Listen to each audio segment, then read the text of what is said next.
Bom dia, gente. Vamos lá, né, para mais uma aula. Olha, eu estou com um negócio enorme aqui, adolescente. Então, nós vamos falar sobre cooperações e organismos internacionais do Brasil e Ordem Econômica Mundial. O que seriam essas organizações? Elas têm o objetivo de trabalhar em conjunto. Então, vai reunir vários países e esses países vão trabalhar em prol de alguma coisa junto, que seja para a economia, que seja para a paz, para a saúde, para a educação. Eles vão trabalhar juntos, certo? E tem algumas estratégias e orientações que eles devem seguir. Isso eu vou ler aqui para vocês. Que é adotar normas comuns de comportamento político e social entre os países membros. Por exemplo, como que um país fica difícil manter isso se um país é capitalista e o outro país ele é ditatorial, tem uma ditadura muito forte, então eles não vão conseguir, não vão falar a mesma língua, né? Então eles têm que ser parecidos. Prever e planejar e concretizar ações de casos de urgência. Então, por exemplo, se tem uma epidemia e os países membros eles têm que se unir e tentar achar uma solução para aquele problema rápido. Realizar pesquisas conjuntas em áreas específicas. Então, agora, por exemplo, o mundo todo está tentando achar uma cura para o coronavírus. Aí sai no Face que um achou, que o outro achou, mas até agora não sei ainda se é verídico ou não, né? Porque sobre isso está saindo tanto fake que a gente nem sabe o que é real. Prestar serviço e cooperação econômica, cultural, médica, dentre outras. Então, assim, se um país, se é um bloco, um grupo de 3 países, um país está passando por uma situação de doença muito grave, os outros 2 devem mandar médico para auxiliá-los, certo? É mais ou menos assim. Com isso, surgiu os blocos econômicos. O que são blocos econômicos? São países que se juntam para elevar a economia deles, para ficar mais forte a economia deles. E eles vão ter um acesso à cultura do outro, a fazer intercâmbio, estudo, pesquisa e tudo mais. A partir da Segunda Guerra Mundial, começou a surgir os blocos econômicos. Então, como o mundo estava, muitos países destruídos, economia acabada, tentando se reerguer, e aí eles se juntaram e formaram os blocos econômicos. Um dos primeiros blocos foi a Comunidade Europeia, que depois se tornou a União Europeia, certo? Mas ela começou bem lá atrás e depois que ela foi desenvolvendo até chegar no que é hoje. O bloco da União Europeia é o bloco mais evoluído, porque todos os outros blocos ainda não estão no patamar, no nível que a União Europeia está hoje. Então, eles têm que seguir a seguinte restrições, vamos colocar assim. Eles têm que estar próximos geograficamente. Imagina só um país aqui no continente americano querer entrar na União Europeia, lá no continente europeu. Olha a distância, né? Então, eles têm que estarem próximos geograficamente. Eles têm que ter a mesma semelhança econômica, eles têm que estar no mesmo patamar econômico. Por quê? Eu entro no bloco da União Europeia, eu sou um paísinho lá da Europa, e eu entro, mas eu sou muito pobre. E eu tô aqui e o resto tá aqui.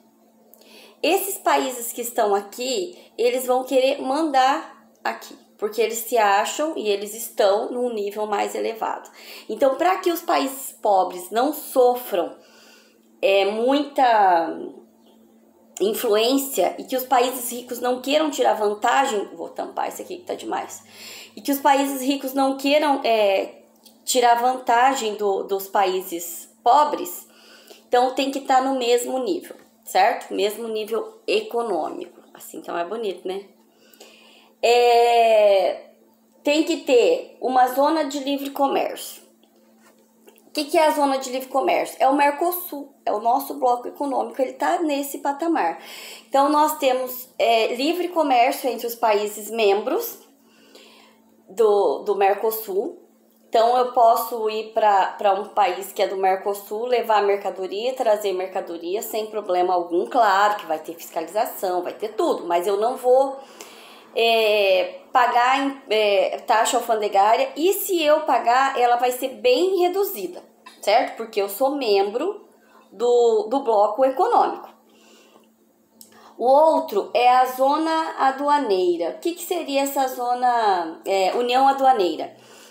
É que assim, o bloco econômico, ele não vai receber mercadorias ou vender mercadoria só entre o bloco econômico. Ele vai receber mercadoria de outro país. Os outros também, e também vai vender para o outro país.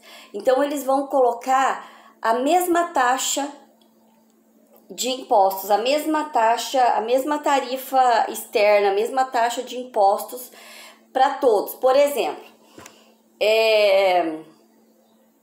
nós vendemos soja para fora, tem uma taxa alfandegária, certo? A Argentina também vende soja, só um exemplo, para fora. A mesma taxa que o Brasil cobra, a Argentina também tem que cobrar, certo? Por quê? Não, eu vou cobrar uma taxa mais baixa e eu vou vender mais. Não, se nós somos um bloco, nós temos que ter a mesma taxa, certo? Além do livre comércio entre a gente, ou reduzir a taxa de impostos entre a gente, quando a gente vai vender para fora, tem que ser a mesma taxa, ok? Para não ter disputa entre o bloco.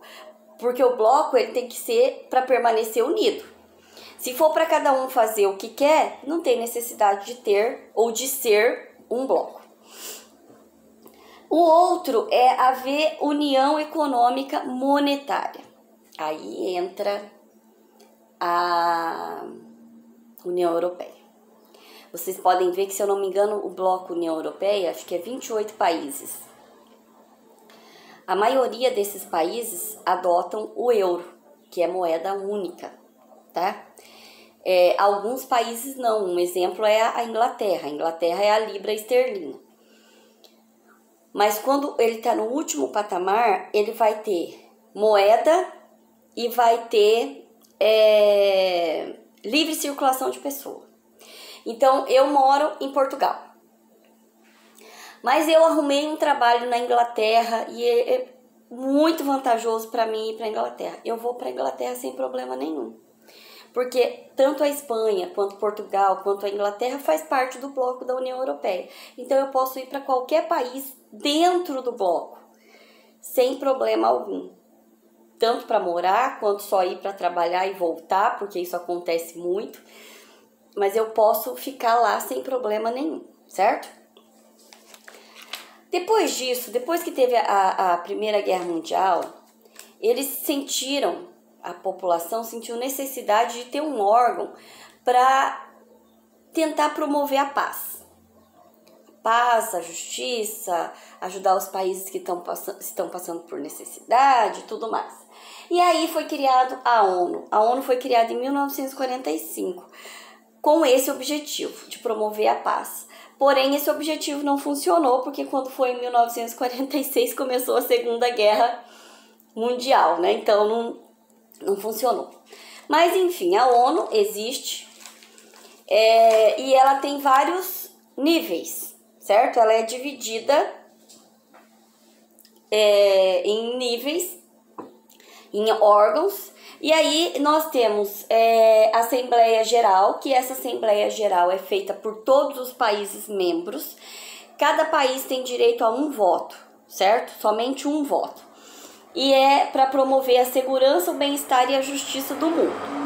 Nós temos o Conselho de Segurança. Esse conselho, ele é feito por 5 países permanentes, que é Estados Unidos, Rússia, Reino Unido, França e China. 5 países membros. Vários países, inclusive o Brasil, estão brigando para que aumente esse número de países membros permanente. Então tem um monte de país que quer entrar para fazer parte dos países permanentes. E aí tem mais 10 países membros. Esses 10 países são trocados a cada 2 anos, certo? E nós temos o Conselho de Econômico Social, que ele tem o objetivo de ajudar a população economicamente, e aí ele forma aquelas organizações, por exemplo, a Unesco, que mais? A Unicef, o FMI, que é o Fundo Monetário Internacional, e entre outros.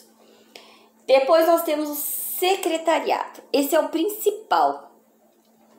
Ele é dirigido a ONU é dirigida por um secretário-geral, e esse secretário-geral é o Antônio Guterres. Ele entrou em 2017 e ele vai até 2021. Então, 2021 muda de secretário-geral da ONU. E aí nós temos a Corte Internacional da Justiça, que ela resolve disputa entre os países. E depois o Conselho Tutelar, que tem a função de proteger os povos que não têm um governo próprio. Então entra o Conselho Tutelar, certo? Na página 51 vai ter o sistema das Nações Unidas. Olhem para vocês verem. Aí eu quero que vocês deem uma boa lida nele, tá? Então, gente, por hoje é só. E aí a semana que vem nós voltamos, tá? No post eu vou deixar as atividades certinho para vocês. Beijo, tchau!